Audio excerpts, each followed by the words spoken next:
आपने कोई भी पैमाना नहीं रखा कि किस बेसिस पे आप कह रहे हो। आपने ब्लैंक भी कह दिया कि 10 साल की नहीं लगेगी, 15 साल की नहीं चलेगी अगर आपकी गाड़ी डीजल या पेट्रोल की है।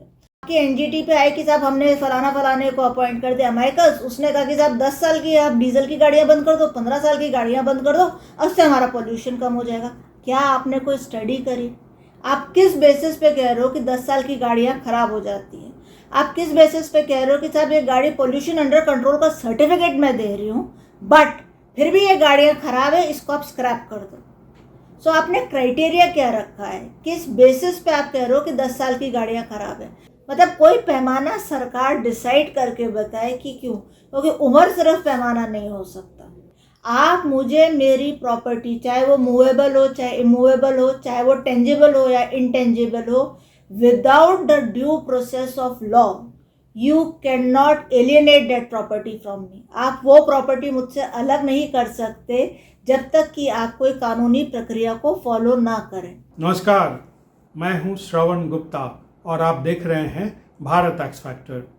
कुछ दिनों पहले हमने बात की थी दिल्ली एनसीआर में पुरानी गाड़ियों की, जिसमें 10 साल डीजल और 15 साल पेट्रोल की गाड़ियां जो दिल्ली सरकार ने मना की हुई है 2015 से, तो उसे लेकर एक सुप्रीम कोर्ट में रिट याचिका डाली गई थी और उस याचिका को डाला था मैडम नागा लक्ष्मी ने। और तो आज हम आपको मिलवाते हैं मैडम नागा लक्ष्मी की वकील से, जिनका नाम है चारू माथुर। अच्छा मैडम, ये जो 25 अक्टूबर को सुनवाई हुई थी सुप्रीम कोर्ट में, सुप्रीम कोर्ट ने कहा था आपको कि आप दिल्ली सरकार के पास जाएं और दिल्ली सरकार आपकी बात ना सुनती हो तो आप फिर मेरे पास आएं। तो अभी क्या है पूरा मामला, अभी कहाँ है? देखिए, ये एक बहुत इम्पॉर्टेंट चीज़ है किसी भी दिल्ली के नागरिक के लिए। गाड़ी खरीदना आज की तारीख में भी हमारे लिए एक बिग इन्वेस्टमेंट है, चाहे वो छोटी गाड़ी हो चाहे बड़ी गाड़ी है। सो इस गाड़ी के अंदर, इस केस के अंदर ऑडी गाड़ी थी मैडम की, और उसके लिए मेरे पास मेरे एक कलीग हैं, वो लेके आए थे कि मैम ये इशू आ रहा है। फिर मैं उनके हस्बैंड से भी मिली और हमने कहा कि इसको हम तैयार करते हैं इस तरीके से कि देखिए 2015 का है, तो आप समझ सकते हैं कि लिमिटेशन के हिसाब से तो 9 साल निकल चुके हैं। उससे पहले भी इसमें सिविल अपील हुई थी एनजीटी के ऑर्डर के अगेंस्ट, वो सारी डिसमिस हो चुकी थी। तो हमने इसमें ये करा कि हम लेके आए रेट्रोस्पेक्टिव और प्रोस्पेक्टिव। जब भी कोई चीज़ आती है तो वो हमेशा प्रोस्पेक्टिव होती है, आप उसको रेट्रोस्पेक्टिवली नहीं ले सकते। जहाँ तक इस बात का सवाल है कि हम इसको किस तरीके से ले जाएं आगे, हमने अपने एक सीनियर कलीग से, उनसे भी बात करी, मेरे साथ जो कलीग आए थे उनसे भी बात करी, और हम लोगों ने ब्रेनस्टॉर्म करके डिसाइड करा कि हम इसको ले जाएंगे कि इसको हम रेट्रोस्पेक्टिव और prospective effect of any ruling पे ले जाएंगे। देखिए, कई लोगों ने गाड़ी खरीदी होगी मान लीजिए 14 के अंदर, ठीक है, तो उनका तो 10 पीरियड का 24 के अंदर खत्म हो रहा था, पर उस समय उन्होंने टैक्स भी दिया होगा, उन्होंने बराबर पॉल्यूशन अंडर कंट्रोल भी कराया, और जो एनजीटी की गाइडलाइंस थी तो ये मैडम नागा लक्ष्मी ने जो है गाड़ी पहले खरीदी थी, मेरे ख्याल से 2014 में खरीदी थी। सो मेरा जहाँ तक कहना है, जो एनजीटी की गाइडलाइंस थी वो सारी गाइडलाइंस आपकी बिना किसी ऑब्जेक्टिव क्राइटेरिया के थी। आपने कोई भी पैमाना नहीं रखा कि किस बेसिस पे आप कह रहे हो। आपने ब्लैंक भी कह दिया कि 10 साल की नहीं लगेगी, 15 साल की नहीं चलेगी अगर आपकी गाड़ी डीजल या पेट्रोल की है। पर क्यों? आप एक तरफ तो आप पोल्यूशन अंडर कंट्रोल करवा रहे हैं, ठीक है, एक गाड़ी हो सकता है कम चली हो, ठीक है, जैसे कई लोग रिटायरमेंट के आसपास गाड़ी लेते हैं, उसके बाद वो दूसरी गाड़ी नहीं खरीद पाएंगे अपनी लाइफ टाइम के अंदर। वो अपनी गाड़ी बहुत किफ़ायत से चलाते हैं और उनकी हमेशा पोल्यूशन अंडर कंट्रोल की आती है। या मान लीजिए किसी की गाड़ी बहुत चलती है, वो अपनी गाड़ी की पूरी अपकीप नहीं रखते हैं, तो उनकी तो 2 साल में भी पोल्यूटिंग कार हो सकती है। तो आपने ऐसा कोई ऑब्जेक्टिव क्राइटेरिया नहीं रखना, आपने कोई स्टडी नहीं करी कि आप किस बेसिस पे कह रहे हैं कि सारी की सारी गाड़ियाँ सब खराब हैं और आप उसको स्क्रैप कर देते हो। You don't have any policy कि मैं उसको अपील भी कर सकूं। अगर मेरी विंटेज कार है या अगर मेरी कार है कि जिसको मुझे लगाव है गाड़ी से, मान लीजिए मेरे पिताजी की गाड़ी है, जैसे एक हमारे कलीग है, उनके पिताजी की 86 की मर्सिडीज रखी हुई है। अच्छा। अब वो कहते हैं कि मैं गैरेज से बाहर भी नहीं निकाल सकता, कि गैरेज से बाहर निकली, आप उठा के ले गए, आपने स्क्रैप कर दी। अब आप उस व्यक्ति की, उस परिवार की, आने वाली पीढ़ियों की भी सेंटिटी समझिए, इमोशन समझिए कि साहब मेरे को लगाव है कि मैं 86 में मर्सिडीज खरीद सकता था और मेरे पिताजी की वो पहली गाड़ी थी। उसके बाद आज मेरे पास 10 गाड़ियाँ और है, मेरे पास लिमोजीन है, मेरे पास रेंज रोवर है, सब कुछ है। पर जो मेरा इमोशनल लगाव है, आपने एक लाइन लिख दिया कि साहब इसको आप ख़त्म करिए। क्यों ख़त्म करिए? क्या वो गाड़ी गैरेज से बाहर निकली है पिछले 15 सालों में या 20 सालों में? कहीं भी कोई दिमाग नहीं लगाया गया, कोई ऑब्जेक्टिव क्राइटेरिया नहीं है। तो इसी की बात को हमने कोर्ट के सामने रखा और कोर्ट ने भी हमें, I think this is the first case जिसमें कोर्ट ने एटलीस्ट इतना अलाउ करा है कि आप सरकार को जाके रिप्रेजेंटेशन दीजिए। सरकार मतलब दिल्ली सरकार, क्योंकि नोटिफिकेशन दिल्ली सरकार की है। पर इसके अंदर क्योंकि मोटर व्हीकल्स एक्ट है, यूनियन और स्टेट दोनों उस पर लेजिस्लेट कर सकते हैं। पर ये नोटिफिकेशन जो थी ये एनजीटी के डायरेक्शन के बाद ये गवर्नमेंट ऑफ दिल्ली की थी। सो उनको representation, but as an abundant question हम representation we will be making both to the central as well as to the state government. तो आपको क्या लगता है कि आपके पिटिशन में, आपकी जिरह में, आपकी बात में ऐसी वो कौन से पॉइंट्स थे जिससे सुप्रीम कोर्ट प्रभावित हुआ या उसे लगा कि भाई ये बात ठीक कह रही है? देखिए, जो हमने रखा बेसिकली हमने रखा प्रोस्पेक्टिव और रेट्रोस्पेक्टिव। उन्होंने कहा इसके लिए आप एक पूरी फ्रेश पिटीशन डालिए, बट पहले आप एक रिप्रेजेंटेशन दीजिए सरकार को, उस पर उनका क्या रुख रहता है। क्योंकि आप देखिए सरकार को भी रियलाइज़ हो रहा है कि ये अति हो रही है, ठीक है। उनको भी रियलाइज़ हो रहा है कि जो उनकी स्क्रैपिंग पॉलिसी है उसके अंदर कोई प्रिंसिपल्स ऑफ नेचुरल जस्टिस का भी कोई जगह नहीं है। अगर आप मेरी गाड़ी उठा के ले गए और आप कल जाके उसको बिल्कुल स्क्रैप करना चाहें, आप कर सकते हैं। आप मेरे पास कोई प्रोविज़न ही नहीं है कि मैं उसको अपील करूं। तो इसीलिए कोर्ट ने हमें एक बहुत छोटी सी लीवे दी, एक छोटा सा लाइक आप कहिए कि दरवाजे में अंदर घुसने के लिए हमें पैर रखने की जगह मिल गई। उसके अंदर हमने यही कहा कि सब प्रोस्पेक्टिव और रेट्रोस्पेक्टिव वाली जो हमने बेसिक बात करी कि आपकी जो भी रूलिंग हो आप उसको दीजिए कि इसको प्रोस्पेक्टिव इफेक्ट होगा। अगर मान लो मैंने 2013 में भी गाड़ी ली तो उसके ऊपर जो मैंने रोड टैक्स वगैरह दिया है वो एक टाइम के लिए दिया है। उसके अंदर जो भी मैंने टैक्स वगैरह दिया है, सेस वगैरह दिया है, वो एक टाइम के लिए दिया है। बट आप मेरे को आपकी एक सुप्रीम कोर्ट, आपकी एक एनजीटी की रूलिंग आती है, उससे आपने मेरा वो पीरियड कर्टेल कर दिया। तो आप कोई भी चीज़ करना चाहते हैं वो उसमें भविष्य में उसको लागू करेंगे, आज की तारीख में जो स्थिति है उस पर आप लागू नहीं कर सकते। मतलब पीछे से आप उसे लागू ना करें। प्रोस्पेक्टिव मतलब आगे के टाइम से, रेट्रो मतलब पुराना। तो आप रेट्रोस्पेक्टिवली ना करें। At least I can take an informed decision. अगर मुझे पता होता है कि साहब मेरी ये गाड़ी 10 साल में ही खराब होनी हो जाएगी तो मैं उसमें 50 लाख की गाड़ी नहीं खरीद के मैं 20 लाख की गाड़ी खरीद। और सरकार को तो उससे फ़ायदा ही हो रहा है, आपको अपना रोड टैक्स मिल रहा है, आपको अपना सेस मिल रहा है, और आप मेरी गाड़ी भी स्क्रैप कर दोगे। स्क्रैपिंग के अंदर भी मुझे खुद को कितनी वैल्यू मिलेगी वो भी कुछ पता नहीं। 10% आपको उसको लगा लिया, आपने उसको एज ए स्क्रैप वैल्यू लगा के कर दी। सो मेरे हिसाब से सरकार का भी ये अनजस्ट एनरिचमेंट है। वो अनजस्टली उसके पास पैसा आए चला जा रहा है जिसको वो उसका बनता नहीं है कि वो पैसा वो इतना ले। सो ये हमारे दो बेसिक पॉइंट्स थे कि एक रेट्रोस्पेक्टिव और प्रोस्पेक्टिव आप कैसे कब लगा सकते हैं, और एक आपने ऑब्जेक्टिव क्राइटेरिया कोई नहीं रखा दूसरा, और तीसरा कि आपने क्योंकि इसको रेट्रोस्पेक्टिवली लगा दिया तो as a consumer I am not able to take a confirm decision, to take an informed decision. So basically ये तीन बातें। नहीं, दूसरा आपने बताया ऑब्जेक्टिव क्राइटेरिया, इसका मतलब क्या हुआ? ऑब्जेक्टिव क्राइटेरिया है आपके एनजीटी पे आए कि साहब हमने फलाने को अपॉइंट कर दिया अमेरिकस, उसने कहा कि साहब 10 साल की आप डीजल की गाड़ियां बंद कर दो, 15 साल की गाड़ियां बंद कर दो, उससे हमारा पोल्यूशन कम हो जाएगा। क्या आपने कोई स्टडी करी? आप किस बेसिस पे कह रहे हो कि 10 साल की गाड़ियां खराब हो जाती हैं? आप किस बेसिस पे कह रहे हो कि साहब ये गाड़ी पोल्यूशन अंडर कंट्रोल का सर्टिफिकेट मैं दे रही हूँ बट फिर भी ये गाड़ियाँ खराब है, इसको आप स्क्रैप कर दो। सो आपने क्राइटेरिया क्या रखा है? किस बेसिस पे आप कह रहे हो कि 10 साल की गाड़ियाँ खराब है? अगर 2015 की टेक्नोलॉजी आपने उसकी जो टेक्नोलॉजी थी आपने वो ली, या आपने 1910 में या 1920 या 1940 की टेक्नोलॉजी पे कह रहे हो, या आपका मन में आया कि 10 साल और 15 साल से आप नहीं चलाते हैं। It is a great inconvenience to the public at large. इसमें कोई प्रॉपर्टी का भी पॉइंट था? जो प्रॉपर्टी के अंदर देखिए मूवेबल व्हीकल है वो हमारा प्रॉपर्टी है। सो इसके अंदर आप आर्टिकल 300A के अंदर जाएंगे कि आपकी ये प्रॉपर्टी है, तो प्रॉपर्टी आपकी उसी के अंदर आप मेरा जो राइट टू प्रॉपर्टी है उसको आप कर्टेल नहीं कर सकते। राइट टू प्रॉपर्टी आज की तारीख में फंडामेंटल राइट नहीं रहा है, but it is still a legal right. आप मुझे मेरी प्रॉपर्टी, चाहे वो मूवेबल हो चाहे इमूवेबल हो, चाहे वो टेंजिबल हो या इनटेंजिबल हो, without the due process of law you can not alienate that property from me. आप वो प्रॉपर्टी मुझसे अलग नहीं कर सकते जब तक कि आप कोई कानूनी प्रक्रिया को फॉलो ना करें। इसके अंदर आपने बिना किसी क्राइटेरिया के डाले कि साहब ये गाड़ी 10 साल पुरानी है, साहब ये गाड़ी 15 साल पुरानी है, मैं इसको स्क्रैप कर रहा हूँ।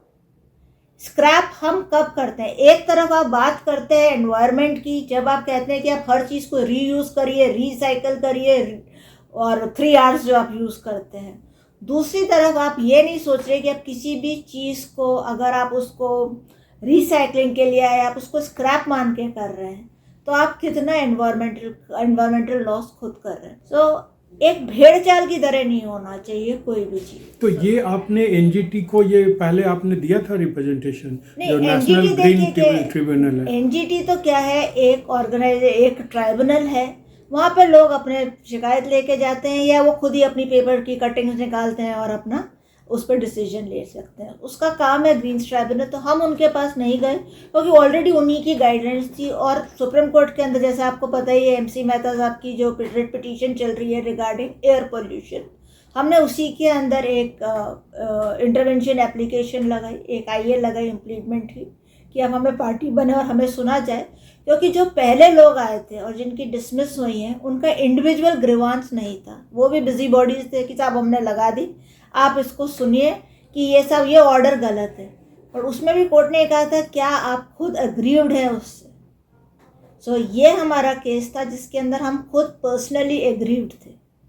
मतलब एक मैडम थी नागालक्ष्मी जी, वो इससे पीड़ित थी जी, और उन्होंने ये शिकायत जो है आपके माध्यम से सुप्रीम कोर्ट में डाली। जी। और उस समय भी I will be candid with you, court ने ये कहा कि आप एक अलग रिट पिटीशन फाइल करो।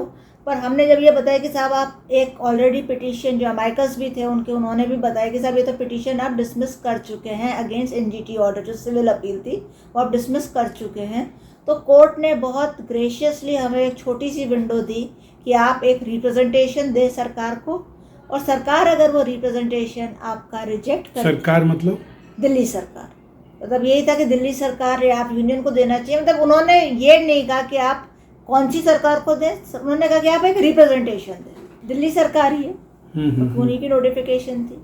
सुप्रीम कोर्ट का ये कहना था कि हम दिल्ली सरकार को एक अपना रिप्रेजेंटेशन दें और उसके बाद दिल्ली सरकार उसके ऊपर जो भी एक्शन लेती है वो हमारा रिप्रेजेंटेशन दिल्ली गवर्नमेंट स्वीकार करती है या नहीं करती है। अगर वो हमारा स्वीकार नहीं करती है तो हम एक नई पिटीशन डाल के सुप्रीम कोर्ट के आगे जाएंगे। मेरे हिसाब से एक बहुत बड़ा अचीवमेंट है कि जहाँ तक लोगों की बराबर डिसमिस हो जा रही थी, हमारे को इतनी अपॉर्चुनिटी मिली है कि हम उसको रिप्रेजेंटेशन देके कोर्ट के पास वापस आएँ और हम अपना पर्सपेक्टिव कोर्ट के सामने रख सकें कि ये इश्यूज़ हैं जो हम सेटल करवाना चाहते हैं। तो आप अब क्या है कोर्स ऑफ एक्शन, कब आप जाएंगी दिल्ली सरकार के पास? तो हमारा रिप्रेजेंटेशन अभी हम तैयार कर रहे हैं। हम छोटा सा देना चाहते हैं ताकि बहुत बड़े में लोग कंफ्यूज हो जाते हैं, 1-1.5 पेज का बना के हम देना चाहते हैं, पर हम एक टाइट बना के देना चाहते हैं। सो मे बी नेक्स्ट वीक के अंदर हम दिल्ली सरकार को जाके अपना ज्ञापन देंगे। उसके बाद वो 15 दिन 20 दिन या 1 महीने का टाइम देने के बाद फिर हम कहेंगे डिसाइड करिए। आप नहीं करते तो एक रिमाइंडर फिर भेजेंगे, उसके बाद भी नहीं करते हैं तो हम कोर्ट आएंगे। अच्छा, आप NGT नहीं जाएंगी? नहीं, NGT जाने का कोई मतलब नहीं है। ओके, अगर दिल्ली सरकार मना करती है तो आप NGT नहीं जाएंगे, फिर सुप्रीम कोर्ट जाएंगे? जी। कि ये हमारा ज्ञापन देने के बाद भी इस पे कोई कार्रवाई नहीं हुई, दिल्ली सरकार के द्वारा कोई कार्रवाई नहीं हुई है। इसलिए आप हमारी ये याचिका सुने, क्योंकि दिल्ली सरकार ये कुछ नहीं ले रही है एक्शन, इसलिए सुप्रीम कोर्ट को फॉरवर्ड आके ये जो गाइडलाइंस है उसको मॉडिफाई करने की रिक्वेस्ट करेंगे कोर्ट को, और हम कहेंगे कोर्ट को कि साहब आप कोई क्राइटेरिया डालें। तो इसमें अगर मान लीजिए कि ये एज वाला जो है, ये पब्लिक के लिए जानना जरूरी है कि इसमें आप क्या चाहती हैं, 10 से 15 साल वाला, उसे और 20 कैसे उस क्या रखेंगी आप? एक होगा ना कि भाई आप ये कर दीजिए, उम्र की सीमा हटा दीजिए, आप पॉल्यूशन उसका चेक कीजिए, एक सोचा होगा ना? हाँ, हम ये चाहते हैं कि आप जो भी करें उसका एक रख दीजिए 1 2 3 4 जैसे चेकलिस्ट है, अगर आप ये चीज़ें कर पाते हैं। क्या ये क्या? ये के अंदर आप कोई ऑब्जेक्टिव क्राइटेरिया रख दीजिए कि अगर आप मुझे आज कह रहे हो कि मेरा पोल्यूशन अंडर कंट्रोल है, आप मुझे सर्टिफाइड कर रहे हो, और कल ही आप मुझे कह रहे हो कि साहब तुम्हारी उम्र निकल गई है इसकी, तो मैं तुम्हें स्क्रैप कर रहा हूँ। उसका कोई बेसिस होना चाहिए कि या तो मेरा व्हीकल है कि वो पोल्यूशन एमिटिंग है, वो सर्टन थ्रेशोल्ड जो सरकार बताए वो उसको मीट नहीं कर पा रहा है, तो आप वो बता दीजिए। मतलब कोई पैमाना सरकार डिसाइड करके बताए कि क्यों, क्योंकि उम्र सिर्फ पैमाना नहीं हो सकता। जैसे मैंने आपको बताया, कुछ होते हैं कि 2 साल में ही गाड़ी इतनी कर देते हैं तो उसकी रख रखाव नहीं करते हैं लोग, कुछ होते हैं जो 15 साल 20 साल तक भी अपनी गाड़ी मेंटेन करते हैं। और एक चीज़ और, आप जब ये कर रहे हैं कि आप स्क्रैपिंग कर रहे हैं, तो जनरली लोग अपनी गाड़ी जाके दूसरे स्टेट्स में दे आते हैं। तो क्या सरकार ये समझती है, क्या ये कोर्ट ये समझती है कि जो दिल्ली में रहता है वो सुपीरियर सिटीजन है इस कंट्री का, कि अगर वही गाड़ी उत्तर प्रदेश के गांव में चल जाए या राजस्थान में चल जाए या कर्नाटका में चल जाए, वहाँ के लोगों को कोई दिक्कत नहीं होगी? वो डंपिंग यार्ड नहीं है, सारे सिटीजन्स ऑफ इंडिया ही हैं। अगर जो चीज़ मुझे एज ए दिल्ली सिटीजन खराब कर रही है, वही मुझे जो राजस्थान में बैठा है या यूपी में गाँव में बैठा है उसके लिए वो चीज़ कैसे अच्छी हो सकती? तो आप तो सिटीजन्स में डिस्टिंग्विश करवा रहे हैं, डिफरेंट क्लासेस ऑफ सिटीजन्स आप बना रहे हैं। आज आपके बच्चे हैं, कल आपके पोते पोती दोते दोती होंगे, उनके बच्चे होंगे। तो आप ये समझिए कि हम तो ट्रांजिट पैसेंजर हैं, every person is a transit passenger here. तो हमें जिसके लिए भी पीछे छोड़ कर जाना है, हमें अपनी मानसिकता चेंज करनी पड़ेगी कि आज मेरा हो गया, कल वो जाने। आज मैं अपनी गाड़ी बेच रही हूँ तो ठीक है साहब, वो ख़राब पोल्यूशन वाली है, चलो उसको दी, वो उसकी प्रॉब्लम।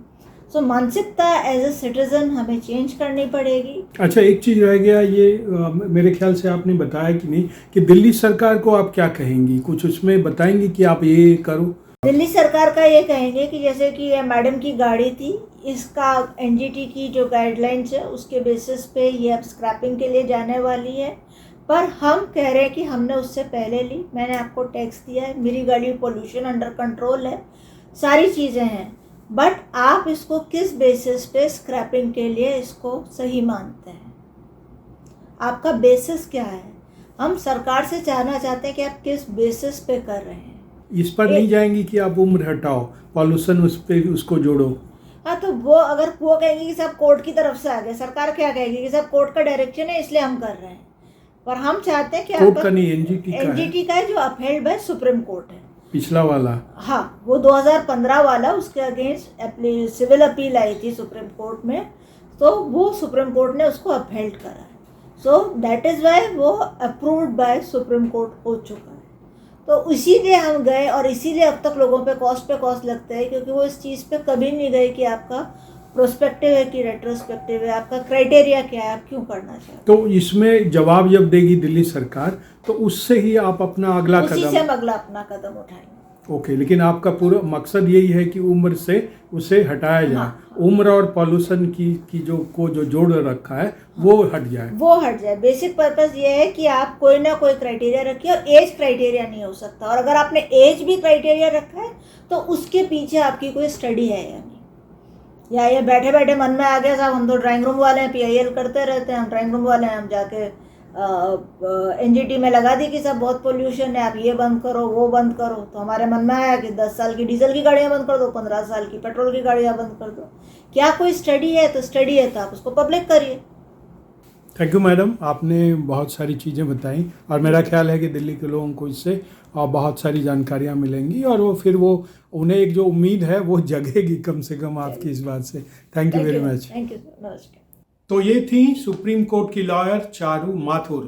हो सकता है कि आगे हम जो मैडम नागलक्ष्मी हैं उनसे भी आपका परिचय करवाएं, तो देखिए इस पे आगे क्या होता है। तो इस एपिसोड में आज इतना ही, अगले एपिसोड में आपसे फिर होगी मुलाकात, तब तक के लिए हमें आज्ञा दीजिए, नमस्कार।